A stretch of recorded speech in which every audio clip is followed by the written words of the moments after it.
Tidur merupakan aktivitas yang dibutuhkan oleh manusia. Rasulullah mengatakan bahwa tubuh memiliki hak untuk beristirahat. Rasulullah Shallallahu Alaihi Wasallam bersabda, "Sesungguhnya tubuhmu mempunyai hak yang harus kamu penuhi." Hadis riwayat Muslim. Di antara hak tubuh adalah memberinya makan, mengistirahatkan, membersihkannya, serta melindunginya dari segala yang akan menyakitinya. Tidur tidak hanya sebagai rutinitas semata. Setidaknya tidur memiliki dua manfaat penting, sebagaimana yang disampaikan oleh Ibnul Qayyim rahimahullah. Pertama, untuk menenangkan dan mengistirahatkan tubuh setelah beraktivitas, sebagaimana firman Allah Subhanahu wa Ta'ala, "Dan kami jadikan tidurmu untuk istirahat." Quran Surat An-Naba ayat 9. Kedua, untuk menyempurnakan proses pencernaan makanan yang telah masuk dalam tubuh. Karena pada waktu tidur, panas alami badan meresap ke dalam tubuh sehingga membantu mempercepat proses pencernaan. Meskipun tubuh membutuhkan tidur, namun ada waktu di mana tidak disukai Rasulullah. Bahkan ada waktu yang dibenci bila digunakan untuk tidur. Beliau tidak menyukainya, sudah pasti ada mudaratnya jika dilakukan. Pertama, tidur setelah sholat subuh atau tidur di waktu pagi. Waktu pagi adalah waktu yang penuh berkah dan merupakan di antara waktu yang kita diperintahkan untuk memanfaatkannya. Tidur di waktu pagi tidak akan mendapat berkahnya pagi hari dan menghambat datangnya rezeki. Tidur pagi dapat membahayakan kesehatan tubuh, dapat menyebabkan rasa malas dan tidak bersemangat pada sisa harinya.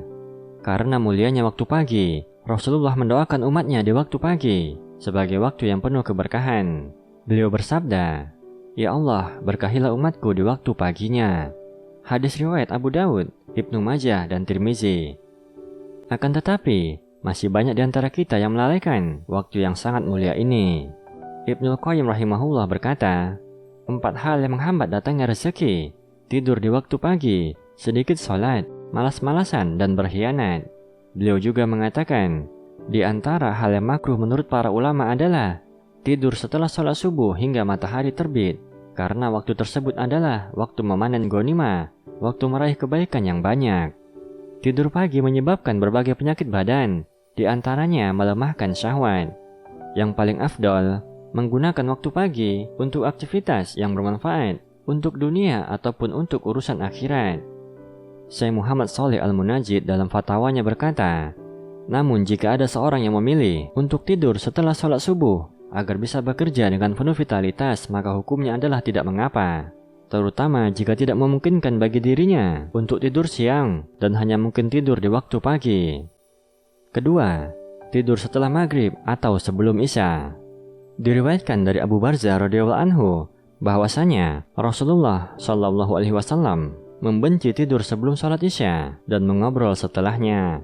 Hadis riwayat Bukhari dan Muslim. Aisyah radhiyallahu anha juga mengatakan, Rasulullah Shallallahu Alaihi Wasallam tidak tidur sebelum isya dan tidak berbincang-bincang setelahnya. Hadis riwayat Ibnu Majah. Berbincang-bincang setelah isya terdapat pengecualian.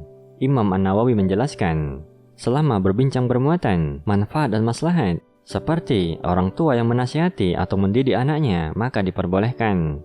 Dari Abdullah bin Amr bahwa Rasulullah pernah bermusyawarah dengan para sahabat tentang Bani Israel hingga larut malam. Hadis riwayat Abu Dawud. Namun sebaliknya, jika tidak ada manfaat, bahkan beresiko melalaikan sholat subuh, maka lebih baik ditinggalkan. Rasulullah bersabda, salah satu tanda baiknya keislaman seseorang adalah meninggalkan perkara yang tidak bermanfaat baginya. Hadis riwayat Tirmizi. Ketiga, banyak tidur atau malas-malasan. Tidak ada kebaikan dengan melakukan banyak tidur atau tidur sepanjang hari, kecuali dalam keadaan atau kondisi yang tidak memungkinkan seperti sakit. Banyak tidur dapat mematikan hati, menimbulkan kemalasan dan gangguan kesehatan.